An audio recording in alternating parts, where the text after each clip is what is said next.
renuncias de autoridades. Una de ellas es el que fue ministro de Justicia, Juan José Santibáñez, personaje cuestionado, y ya se ha mencionado de parte del alcalde de Magdalena, Francis Allinson, en una entrevista con Milagros Leiva, que postularía por Alianza para el Progreso con el número 5 incluso. Bueno, así como él, también se anuncia que otras autoridades renunciarían a su cargo, como por ejemplo César Acuña. Eduardo Salguana, expresidente del Congreso, ha dicho que renunciaría el 13 de octubre. ¿Cómo es este proceso? Bueno, vamos a analizar a profundidad con Fernando Tuesta, politólogo y catedrático de la Universidad Católica del Perú. ¿Cómo está? ¿Qué tal, Mayra? Buenas tardes. Buenas tardes. ¿Cómo es este proceso? ¿Hasta cuándo está el plazo para que renuncien las autoridades y se puedan ya anunciar para postular en las elecciones del 2026? La Ley Orgánica de Elecciones y otras normas sostienen que para que autoridades representativas o designadas, las autas autoridades en realidad, puedan postular, deben hacerlo 6 meses antes de la fecha de las elecciones. Esta fecha límite es el 13 de octubre. En el caso de los alcaldes y gobernadores, ellos renuncian delante o ante con los consejos regionales o consejos municipales según corresponda. Esa es la fecha límite y es lo que estamos viendo, ¿no?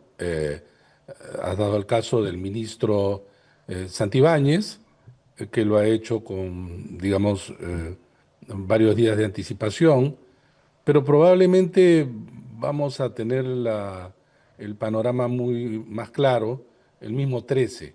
Algunos lo van a hacer el último día.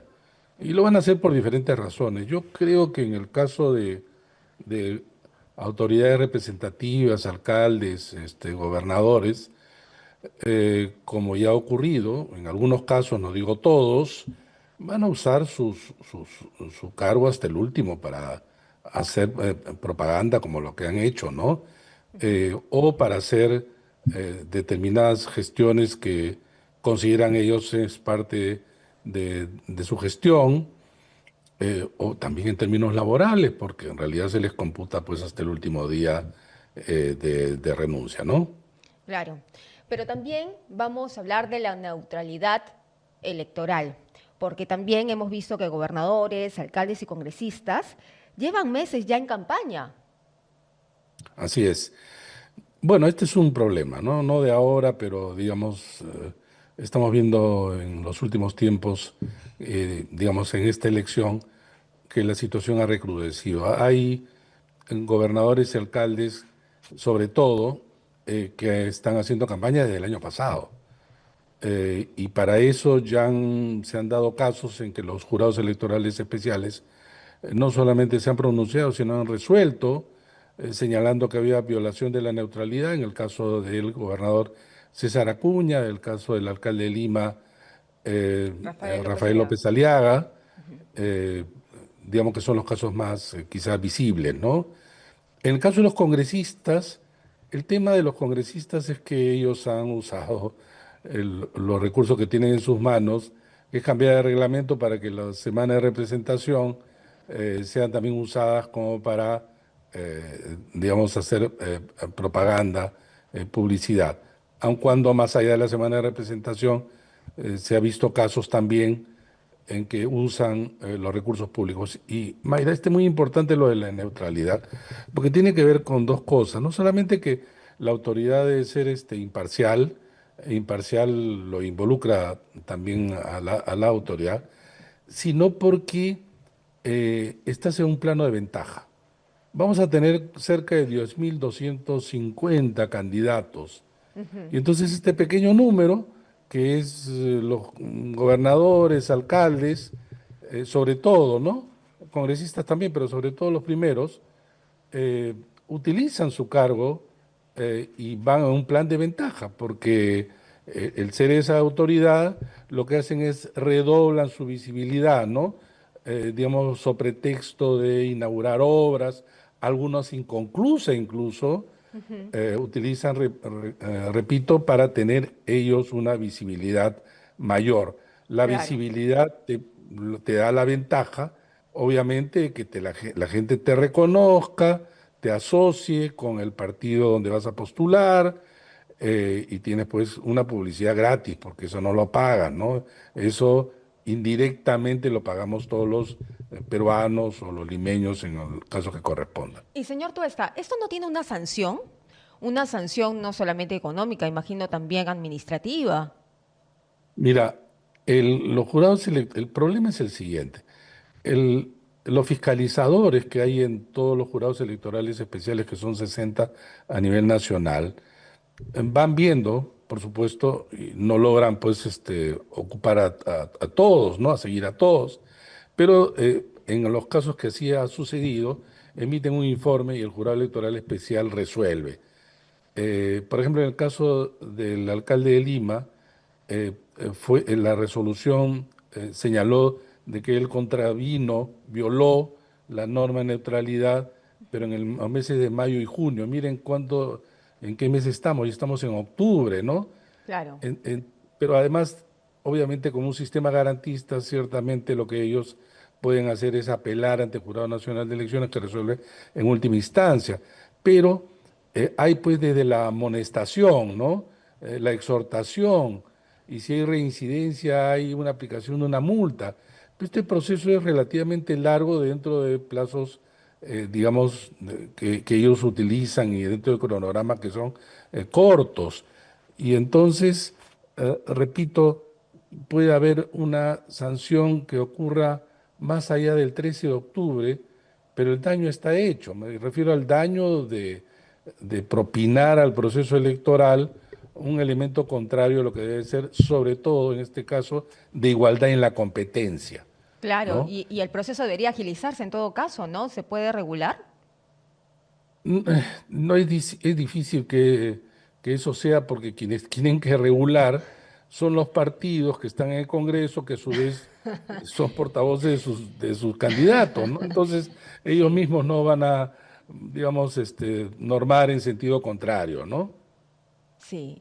Bueno, son una serie de eventos que estamos mirando y seguramente mientras más transcurre el tiempo, porque estamos a 7 meses de la elección, habrá muchos más eventos de este tipo. Sin duda, porque acá ya viene lo otro. Es claro que las autoridades, sobre todo elegidas, ¿no? Las que tienen cargos de representación, gobernadores, alcaldes, provinciales, distritales, van a renunciar, pues, quienes desean, obviamente, postular, como fecha límite el 13 de octubre. Pero mucha de su gente no mucha, sino, sí, se quedan en los municipios. Ellos también podrían hacer uso de los recursos, con lo cual hay que estar vigilantes, pero ya por lo menos estás en un cierto nivel de igualdad con el resto. Hay miles de candidatos que van a obviamente candidatear, que no tienen esa posibilidad, no tienen un cargo, y entonces obviamente no pueden utilizarlo. El hecho es que la neutralidad sirve justamente para poner la cancha pues igual para todos, ¿no? Cosa que no ocurre. Y en relación a las renuncias, llama la atención el caso del ex ministro de Justicia, José Santibáñez. Si, si todos sabemos, según el cronograma electoral, que la fecha máxima para la renuncia es el 13 de octubre, ¿cómo así se designa a un ministro que en el gobierno se sabía y además se conocía que iba a ser candidato? ¿Por qué se designa a alguien por un corto tiempo, un mes y medio? Esto es muy irresponsable, porque imaginarás, un cambio de ministro exige otros cambios, ¿no? Claro. Quizá una hipótesis podría ser porque él tenía tareas puntuales que hacer en el Ministerio de Justicia, ¿no? Como que de alguna manera lo ha hecho entre el día que llegó hasta el día de ayer, ¿no? Tareas que tienen que ver con la defensa del gobierno, pero en aquellos problemas que tiene el gobierno, sobre todo la presidenta de la República y él mismo, ¿no? Porque si no, no se entiende cómo se designa, repito, en una cartera tan importante como justicia por mes y medio.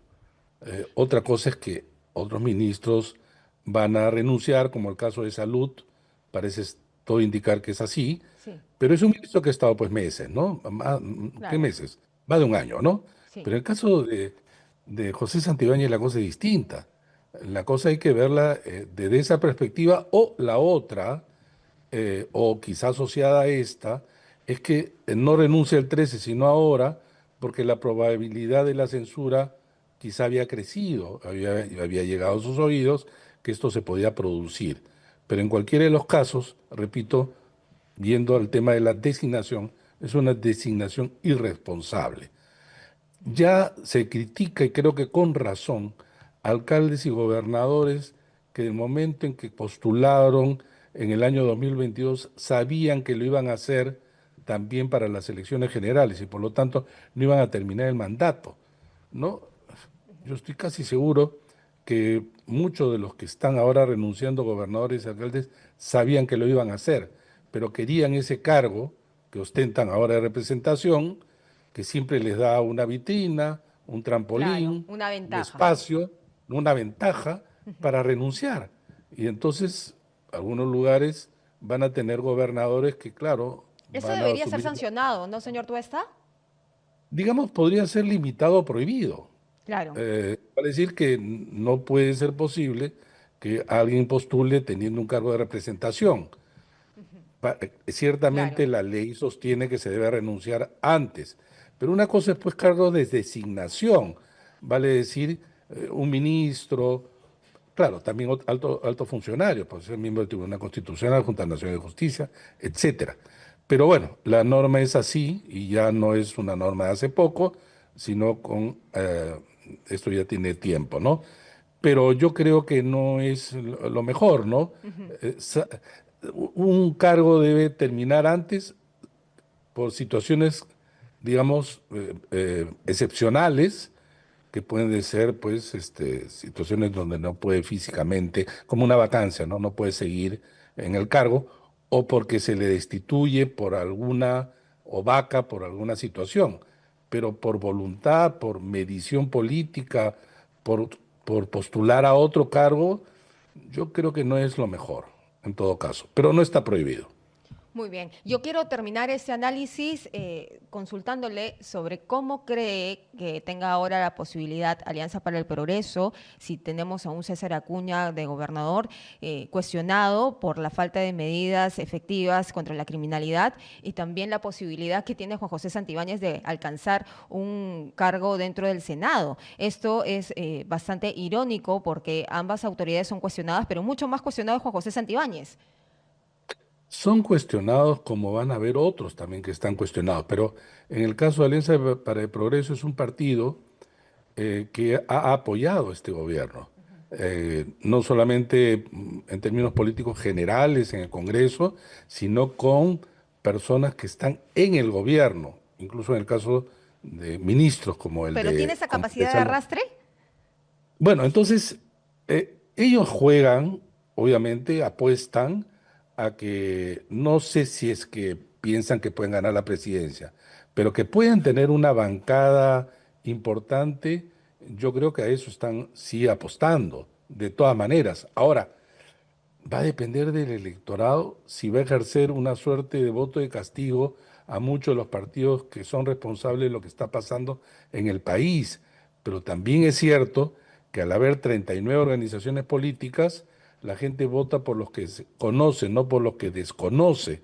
Y hoy día los partidos que están en el Congreso, o un grupo de ellos, tienen una visibilidad mayor y es por eso que, pese a que son porcentajes aún bajos, aparecen, digamos, con una intención de voto, digamos, importante, ¿no? Ciertamente estamos todavía a poco más de 6 meses del día de la elección. Bueno, conversaremos entonces, señor Tuesta, a futuro sobre cómo se ¿Cómo vaya no? desarrollando. ¿Cómo no? Gracias por la invitación. Muchísimas Hasta otro momento. gracias. Buenas Hasta tardes. luego. Bien, era entonces Fernando Tuesta, politólogo y catedrático de la Universidad Católica del Perú, que estaba hablando con nosotros sobre ese análisis, las renuncias de las autoridades para poder postular al 2026, ya sea en el Senado o también en una plancha presidencial. ¿Qué va a pasar? Bueno, hay que estar atentos quiénes son los que van a presentar la renuncia el mismo día. el plazo es el 13 de octubre. Entonces, no se olvide de informarse en perú21.pe y tampoco de suscribirse a nuestro canal de YouTube Perú 21 TV.